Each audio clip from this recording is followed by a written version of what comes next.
In this video, I'm going to show you how to set up a RecyclerView using Kotlin. I know that I have shown you how to set up RecyclerViews using Java on Android in the past, and now since I'll be doing pretty much Kotlin exclusively moving forward, I thought I better start updating some of these beginner videos. So in this one, I'm going to be showing you how to set up a theoretically infinite scrolling RecyclerView using Kotlin.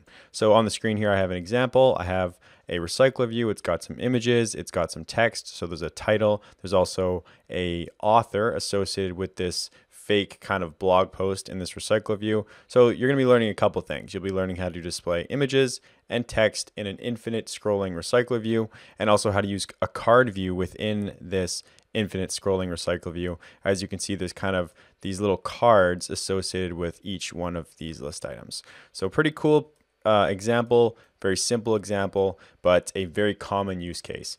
So the images in the example are going to be displayed from the internet, so they're going to be retrieved using image URLs. I'm going to add some kind of fake data to a data set. We're going to build a RecyclerView adapter from complete scratch, so you get to see all the steps kind of involved in that. This is going to be everything you need to know about building a RecyclerView and a RecyclerView adapter, basically. And let me know in the comments if you want to see more videos like this. For example, how to detect clicks to the list items and then navigate to different activities and things like that. So without further ado, let's take a look at the code.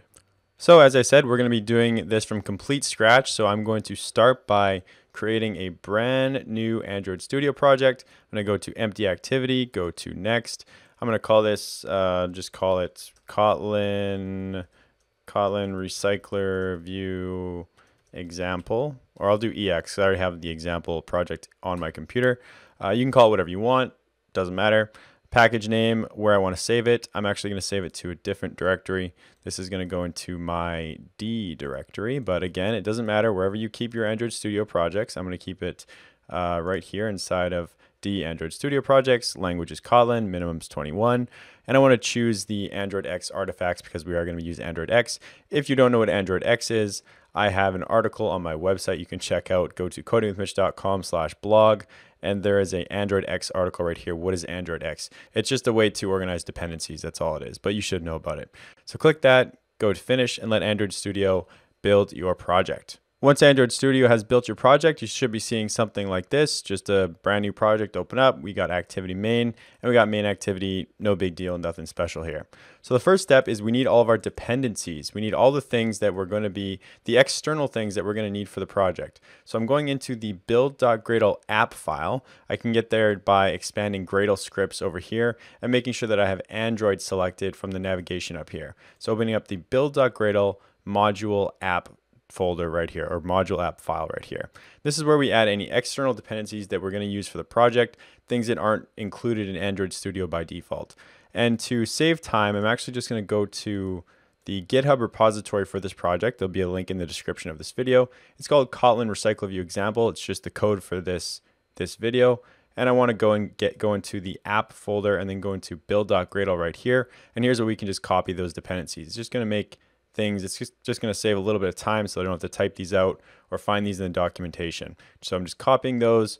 I'm going back to Android Studio, which is this one right here, and I'm going to just press Control V and paste those in. So we have the CardView dependency, we have the RecyclerView dependency, and then we have the Glide dependency. So the CardView dependency is for displaying those little cards that I showed you in the demo, these kind of little cards that these views are sitting in. The RecyclerView dependency is obviously for the RecyclerView itself, and then Glide is for displaying images. It's a much easier way. There's a couple of image loading libraries out there today. There's Picasso, there's Glide, there's Fresno, I believe it's called, which is made by Facebook. There's also a new one named Coil, which I don't recommend using yet because it leaks memory from what I've seen. I've tried it out.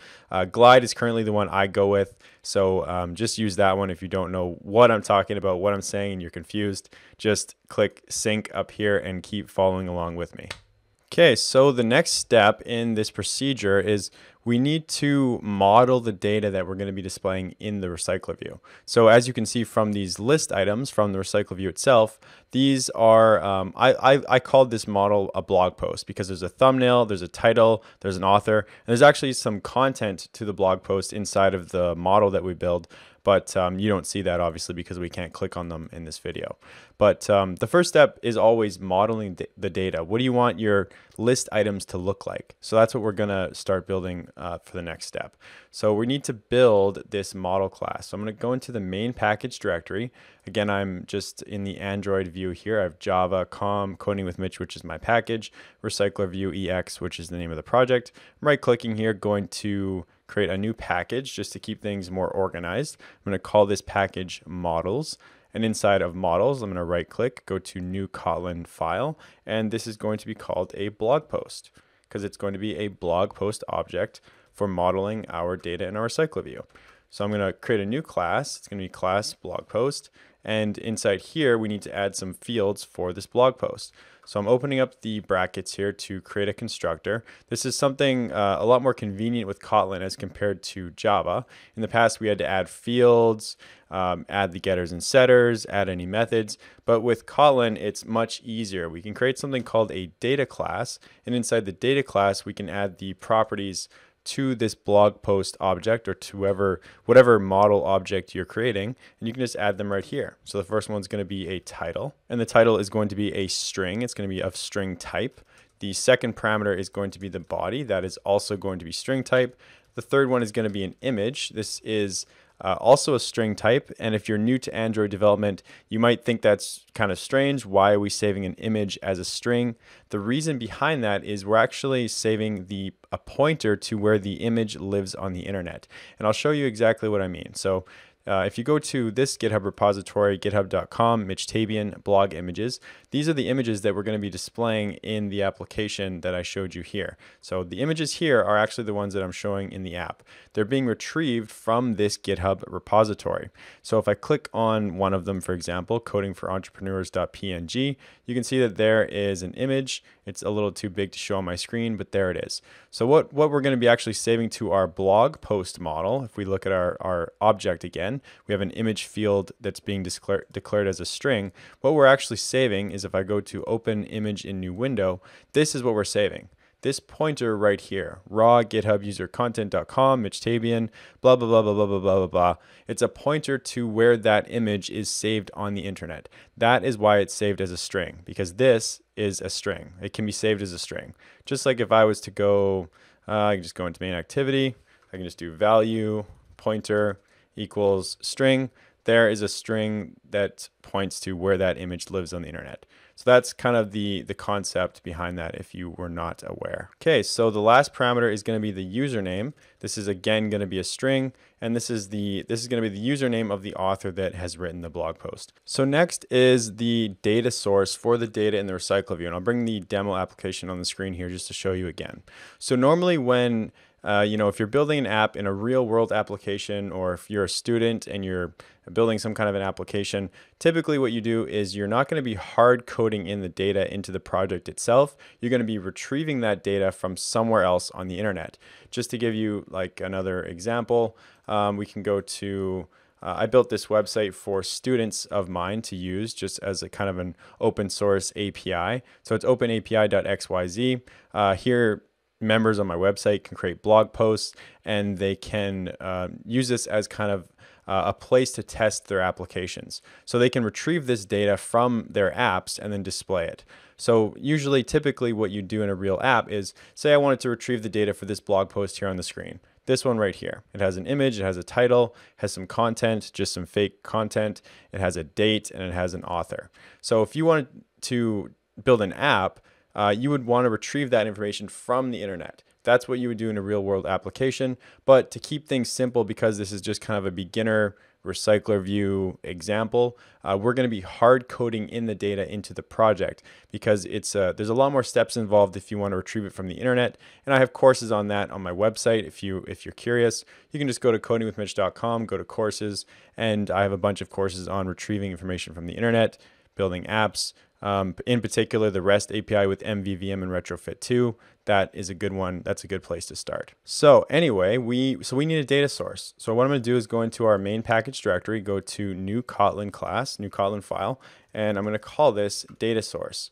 and it's just going to be class data source, and we're going to add something called a companion object to this data source class, and this is where we're going to add some dummy data that we can display in our RecyclerView. And again, to save time, I'm going to go to the GitHub repository for this project. So again, link in the description of this video. The repository is Kotlin RecyclerView example. Just go into the app folder, go into source, go into main, go into the main package directory, and go and click on this data source class right here. So data source.kt. And you can just copy this whole thing. So all the way from the class declaration all the way down to the bottom, pressing Control-C on that. And I'm going to paste that in. And here's some dummy data. It's going to tell you that you need to import the blog post object, which we have created. So I'm pressing Alt-Enter and importing that. And there you can see that import up at the top.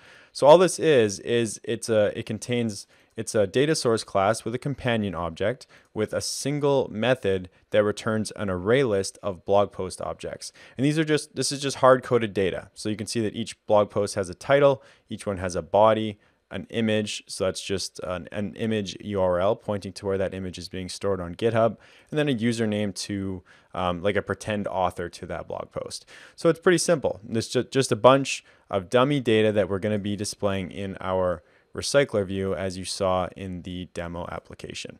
That's all this is.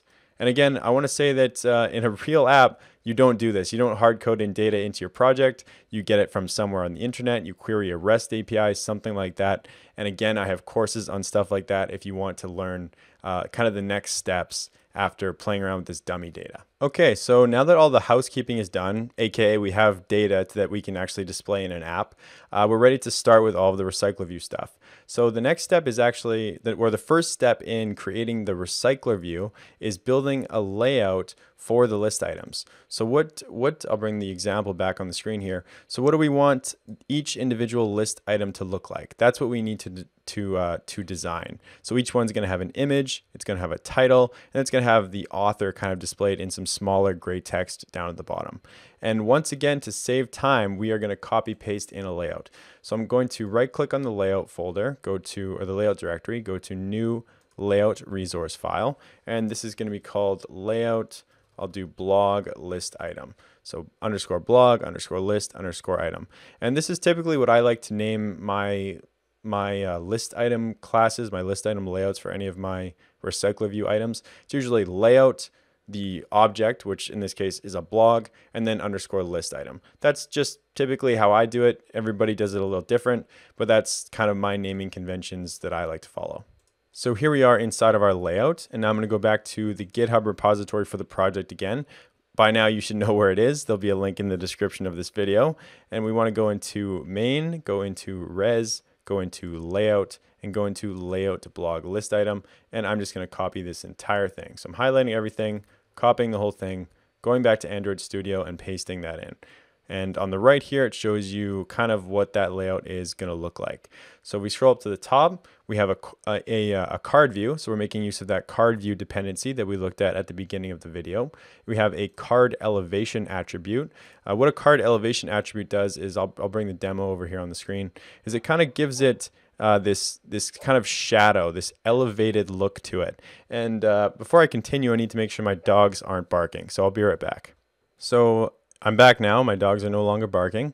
We have this card elevation that kind of gives it this elevated, kind of shadowy look on the cards. It has a card corner radius, so that's going to be the curvature of each card view on the edges there. And then card prevent corner overlap. So that prevents images from overlapping over the corners. Typically, I like to I'd like to set this to false because I predetermine the size of my images. Usually I make them myself. I don't think in most cases, depending on your scale type of your image, it's not going to make a difference. Like if we come down over to the image view here, and if we set the scale type to center crop, I don't believe it will make a difference because it crops the image anyway. But if you're going to predetermine the sizes of your images, which I have obviously because I made these images. I like to do fit XY, which will fit them perfectly to the view as long as they're all the same. And I set the card overlap to false. So just kind of a tip, I guess, if you're gonna make your own images, which I'm guessing most of you watching this video are not going to be doing that. So next, as we come down, we have the image view. So that's just the image being displayed there. And actually, before I continue, I just want to point out that if you're confused about this layout and you're not really sure about how to build layouts, you don't know a lot about it, this video is not focused on that. Go somewhere else to learn about that because I don't want to spend a ton of time on it. I'm going to be going through this pretty quickly. So the image view is where the image is displayed. Obviously, it has an ID, has some constraints to it because it's inside of a constraint layout. We have a linear layout below that with a vertical orientation, and then just two text views. So one text view on top of the other. One is the title, one is the author down here. So pretty straightforward. Basically, it's just image, title, author. Pretty simple. Nothing really fancy. And so now that we have this this layout designed, now we can go ahead and start working on the RecyclerView Adapter.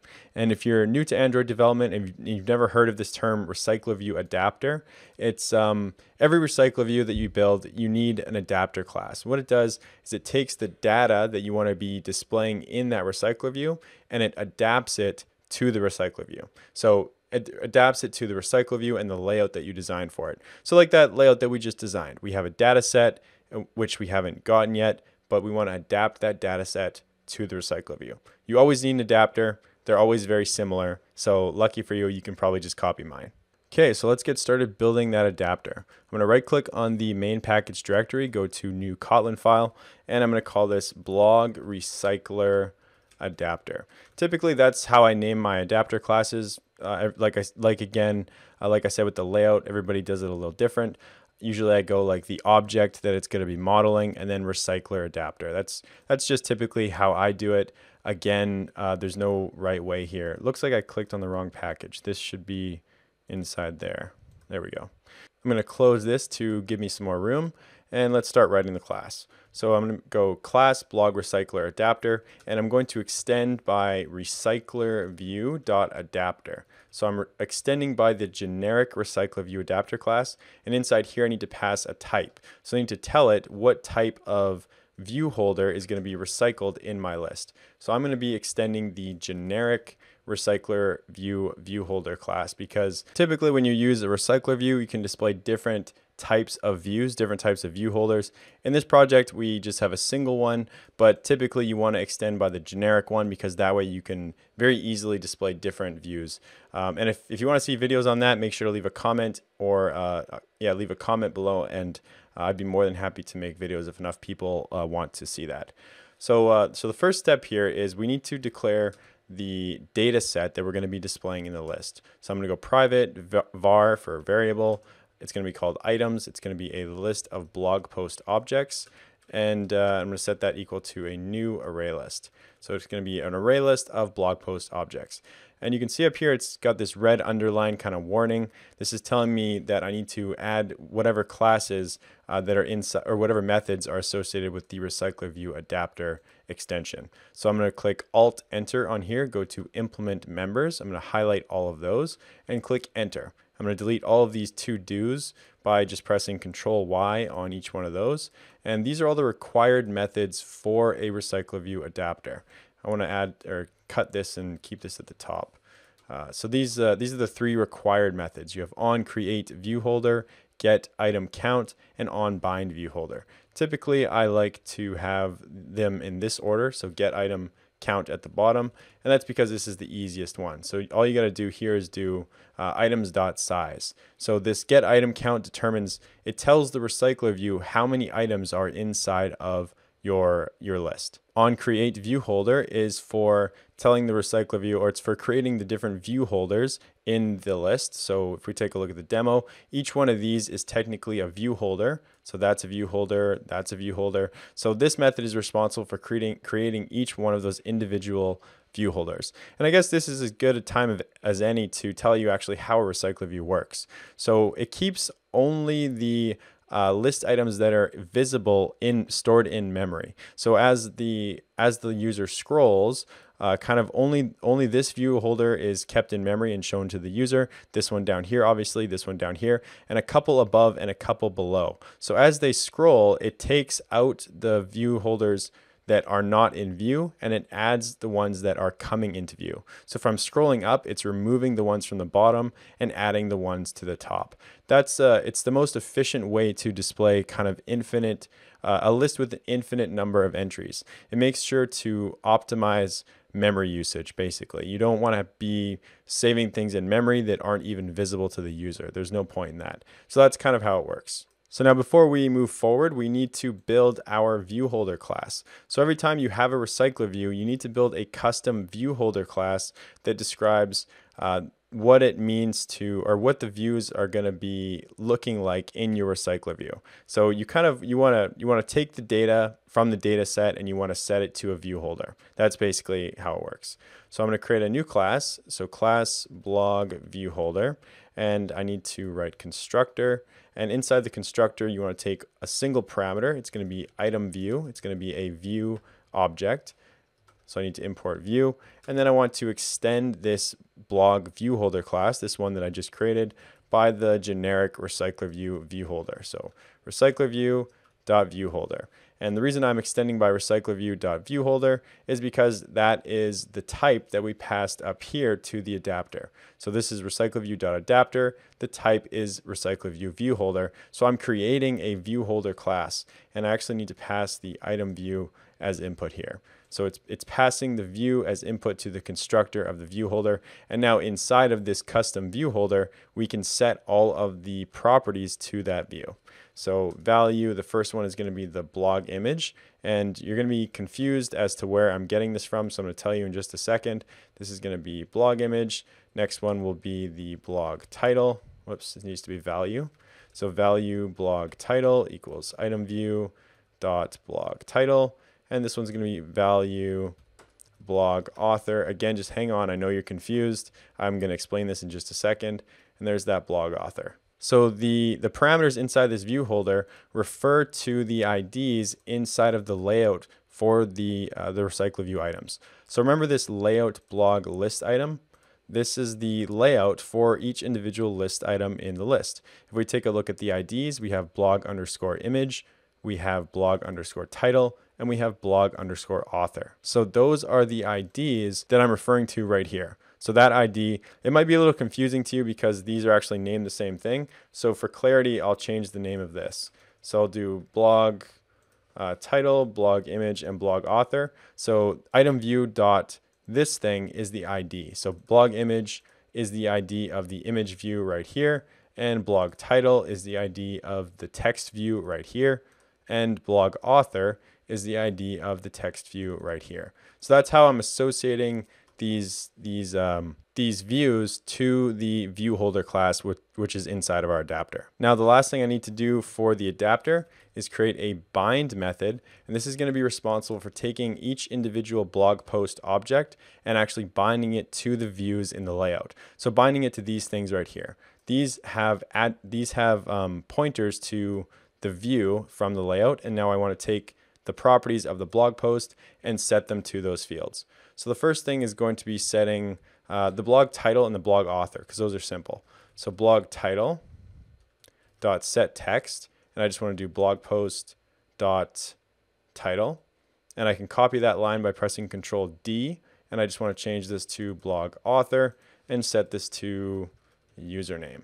Now next we want to set the image. Now the image is a little bit more complicated because we have to use Glide, the image loading library that I mentioned at the beginning of this video. So if you go into the build.gradle app file, you have your Glide dependency right here. That's for setting images. So that's what we're going to do next. So first I need to create a request options object, which is a Glide object. It's an object that's used to set some defaults to any images that you're going to be setting. So I want to do equals request options. I want to set a placeholder. So I'm going to do r.drawable.icLauncherBackground, and then I want to do .error and do r.drawable.icLauncherBackground. So all I'm doing here is I'm setting some default properties to Glide and telling it what to display if there's an error or if for some reason the image can't be displayed, so a placeholder. And now I want to actually try setting that image. So I want to do glide.withContext. In this case, the context is itemView.context.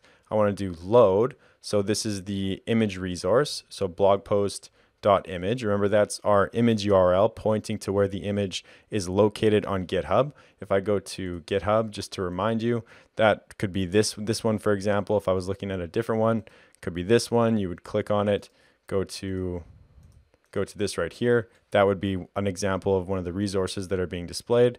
And now I want to tell it where I'm loading that resource into. So in this case, we want to load it into blog image. That's the image view that we have inside of our layout blog list item, this right here. So now that we have our view holder, we have kind of the hardest part about setting up a RecyclerView all finished. Now we're going to come up here and finish up. So in onCreateViewHolder, I want to return a new view holder object, a new blog view holder object. So I'm going to create that new object, and this is what I need to pass to it. LayoutInflator.from, and I want to refer to the parent view. So the view group, I can do parent.context. And don't worry if you're confused by this, it's going to be literally the exact same in every single RecyclerView that you ever make. So you can just copy this. I want to reference the layout, reference the parent, and do attach to root equal to false. So every single RecyclerView that you ever make is going to be exactly the same. So you can literally just copy this. Other than obviously if you have a different layout name, you would change that right here. So pretty straightforward stuff. Now inside of onBindViewHolder, we only have a single view holder, but typically you probably will have different view holders. Again, that's usually how RecyclerViews go. You have different view holders that display in different scenarios. In this case, we just have one, but it doesn't matter. We can still use a when statement. So I'll do when the view holder is of type blog view holder, then that means this is what I want to display. I want to do holder.bind. I'm calling our bind method right here. So I'm referencing the view holder, calling .bind. And I want to pass items. So that's our list of data, get, and then reference the position. And that's going to bind the data to the particular view holder that is currently in view. So if you can imagine while a user is scrolling, this one comes into view, onBindViewHolder will be called.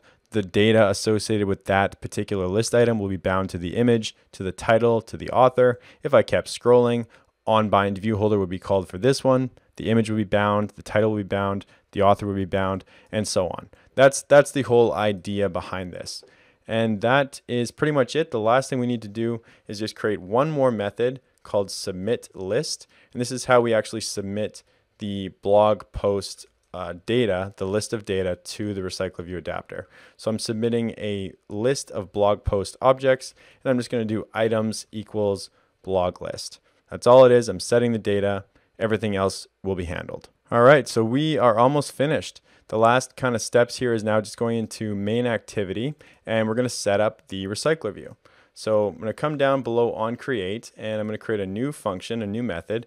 So private fun, I'm going to call it init RecyclerView. I almost always call it init RecyclerView. It's just kind of a convention that I use. And now we're going to do some Kotlin stuff. So we're going to do RecyclerView, which is the ID. I didn't even add the RecyclerView actually to activity main, so we still need to do that. So going into activity main, I'm going to delete this text view that came in here, and I'm going to add a RecyclerView widget. Go to match parent, match parent. I'm going to give it an ID of recycler_view. I'm going to close that off. You don't actually need to give it any constraints since it's the only view inside of this constraint layout, but typically you'd want to do like constraint top to the top of the parent. You'd want to do constraint bottom to the bottom of the parent, constraint left, and then constraint right. But since this is the only view inside here, you don't even need these. So you can add them if you want or not, whatever, it doesn't make a difference. So now we're going to come back to the last step that I was just about to work on. I'm going to reference the ID of the RecyclerView. So recycler._view, which is this ID right here. And I want to write dot apply. And what apply does is it makes me able to access the RecyclerView without having to actually write the ID explicitly. So actually, you know what I'll do is I'll write out all these things normally, and then I'll show you what it would look like with apply. Because if you're looking at any examples on Google in their Google samples or on the documentation, they almost always use this notation. So I kind of wanted you to be aware of it, but I'll show you what it looks like without it. And then I'll show you what it looks like with it, just so you can see the difference if you're new to Kotlin. So the first thing you want to set to any RecyclerView is a layout manager. So you want to do RecyclerView.layout manager. And in this case, we just want to use a very basic linear layout manager. Some of the other options you have are like a grid layout manager. If you want to display a grid of items, you can do horizontal RecyclerViews. We're going to be doing a vertical linear layout. So I want to do linear layout manager and then just do this at main activity.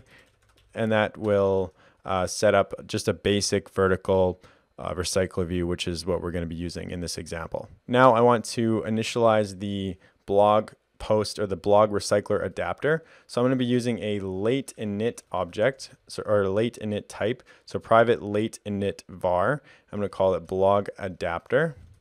And that's going to be a blog recycler adapter type. So for those of you who are new to Kotlin, this late init object, the thing that it replaces in Java is a lot of the time in Java when we were building Android apps, we'd have to declare a null object, and then later like in onCreate, we would then initialize that object. So we'd do like blog adapter equals blog recycler adapter, and then initialize it like that. Well, with Kotlin, you don't need to set it equal to null. You can use something called a late init variable, which means it's not nullable, but it's going to be initialized very soon. So it's kind of like if you want to declare a global object, but you don't want it to be null, and you're going to be initializing it very quickly, like pretty much right away, like in onCreate. And we do this a lot in Android development, so that's kind of where the late init comes from. So I want to initialize it down here inside of my init RecyclerView method. I'm going to do init RecyclerView inside of onCreate. And the last step here then is to do RecyclerView.adapter and set it equal to that blog adapter. So that's going to be everything we need to actually set up the RecyclerView. Now that you've seen me set it up without using apply, now I'll show you what it looks like with apply. So if I was to do RecyclerView.apply, the only difference here then is it implicitly refers to the RecyclerView inside of apply. So instead of having to write the ID of the RecyclerView every single time, I can just do layout manager, and it knows that I'm referring to the RecyclerView's layout manager. Same with the adapter. I don't need to reference the RecyclerView.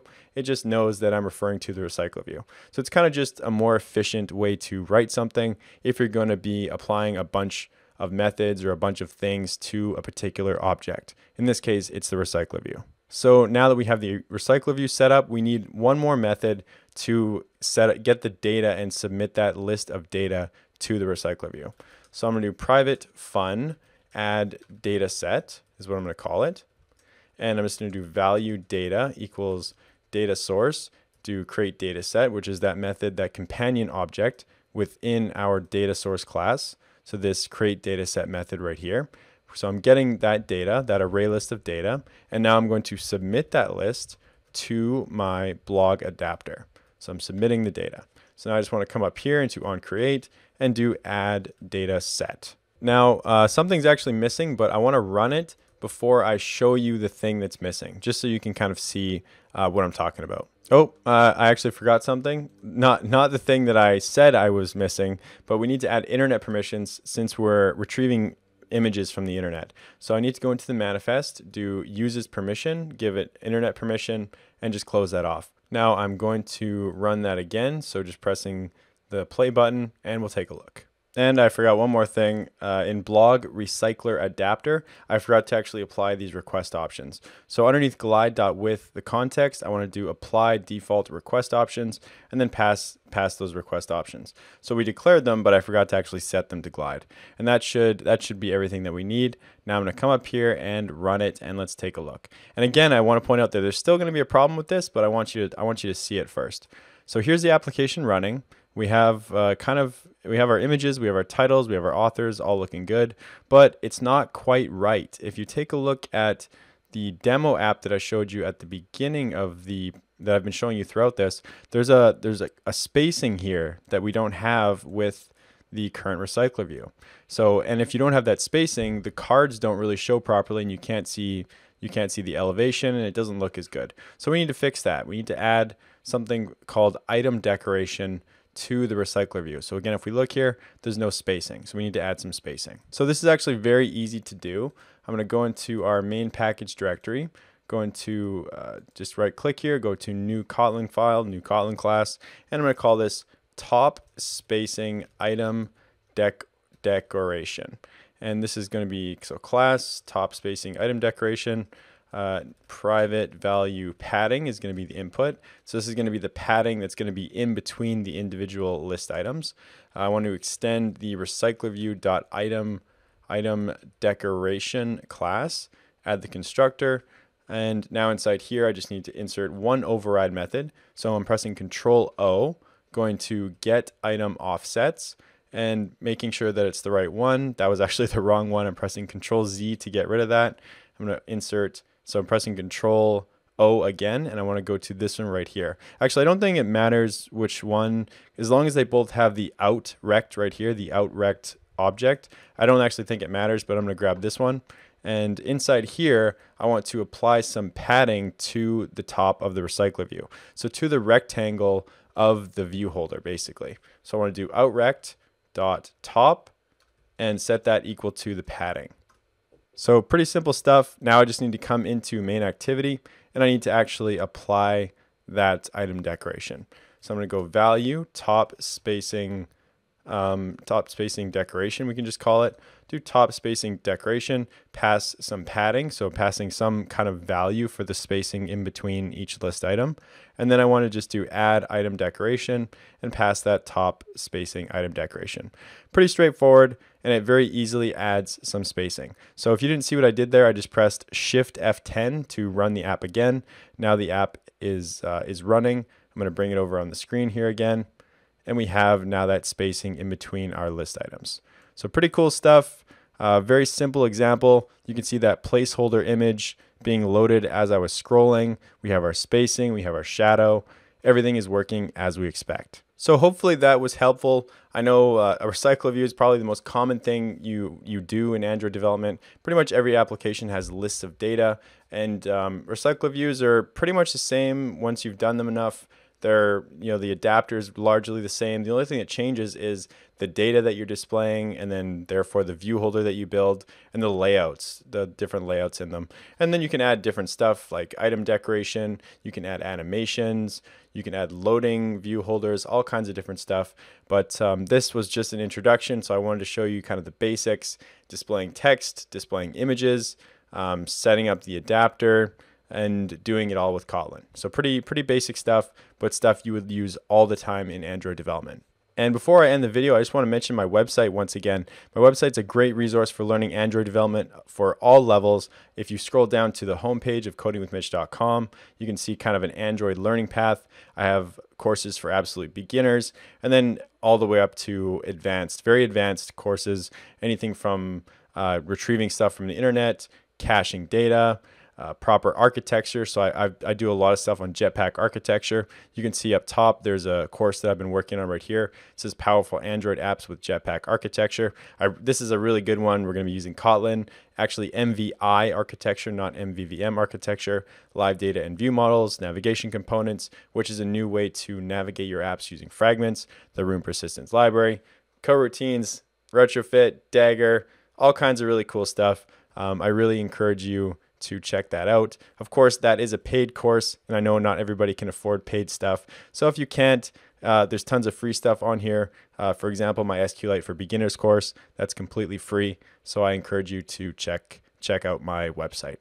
Also, actually, before I move on, I should mention that if you do become a member on my website, you also get access to a Discord channel where all the other members on my website We kind of hang out, we talk about problems, we chat about stuff. I'm in there every single day, so if you got questions, that's a good place to ask me. And everybody else in the Discord channel is also very helpful. So that is going to be it for this video. Thanks for watching. If you liked it, leave a like. If you got a comment, you want to see something else, you want to see any particular topic, make sure to let me know, because if I get enough people wanting a topic, I will always do it, or I will usually do it. Like I said, if I get enough people. So thanks for watching, and I'll see you in the next one.